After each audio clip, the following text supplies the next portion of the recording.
So my money top tip is to save for your annual expenses each month.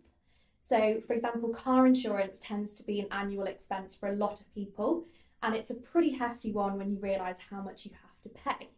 So instead, if you put aside a small amount of money each month to pay for this expense, you've then got the money put aside to pay for it when the bill comes in.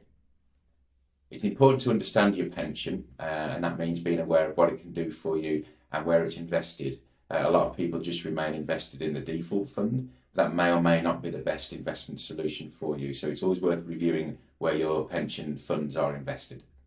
So my money tip would be to have a budget. This will allow you to keep control of your income and expenses each month. Hopefully it should give you the peace of mind to know that your bills are covered, and also help identify any surplus cash which could be used for savings. One thing that's really helped me is using the round up feature on my bank account.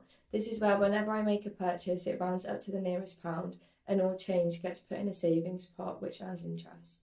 My money top tip is people with mortgages often try to take care of the mortgage first because it's their biggest debt.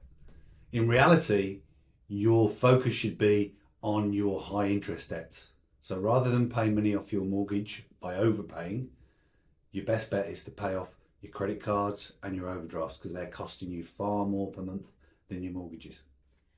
My financial top tip is to teach children as early as possible about the value for money. And there are a couple of ways that you can do that. Firstly, you could encourage them to save a portion of their pocket money. Perhaps you have 2 money boxes or 2 jars, and encourage them to put a bit of money in each. Just 10% of their pocket money put into a savings jar will help them develop some really healthy habits with regards to savings. And also including them in conversations about money. Perhaps you could let them know that you have a budget for treats or days out or holidays, and you can ask for their input on how they want to spend that money. And perhaps they suggest something that's just too expensive or outside of budget, and then you could give them other options and talk through what you could do instead.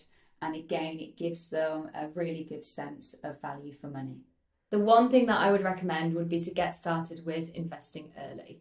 There's this really common misconception that you need to have a big body of wealth built up before you get started with investment. But actually, if you're putting aside small amounts frequently, then the returns are going to start to build up substantially thanks to compound interest. So my top financial tip would be to build an emergency fund. So that would look like 3 to 6 months of future income, just for those unexpected moments in life when you need some cash behind you. My money tip is pay yourself first. Before spending on anything else, put a portion of your income directly into a savings account. One bit of wisdom which I would like to share with people is probably a book. So it does require a small investment. I think brand new, this book might cost you £10. If you're lucky enough to find it in a car boot fair, it might cost you 50p or even less if you're prepared to bargain.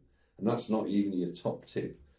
The book is called The Richest Man in Babylon. It was written in 1926. Could be a woman, as it mentions in the preface, but it just so happens it was a man at this point in time when the book was written. And it's a really useful book because it uses stories in a historical situation of Babylon, it says of a man who wants to become as wealthy as the richest man in Babylon. How can he do it? So he learns lessons. So the book looks to give you 7 lessons. Interestingly, the 7th lesson is increasing your knowledge and your wealth. Increasing your knowledge. And you're actually doing that now by watching this video. The first tip actually tells you about how you should earmark 10% of all your income, and that's yours forever. The second, I suppose, tip is how then you would get that 10% of your money that you saved for yours to work for you. How to avoid get-rich-quick schemes. How to live within your means. All in very simple to understand stories, which for me is very entertaining and quite a good read. It also mentions about seeking counsel. So if you are planning on making a big or potentially big financial decision, ask your family and friends, especially the ones who seem financially successful in their own lives. And finally, there is something on debt as well, and to try and avoid it, but also if you are in a position when you are in debt, is how you prioritise the repayment of it. So 7 tips in one. Go and get yourselves the book, The Richest Man in Babylon.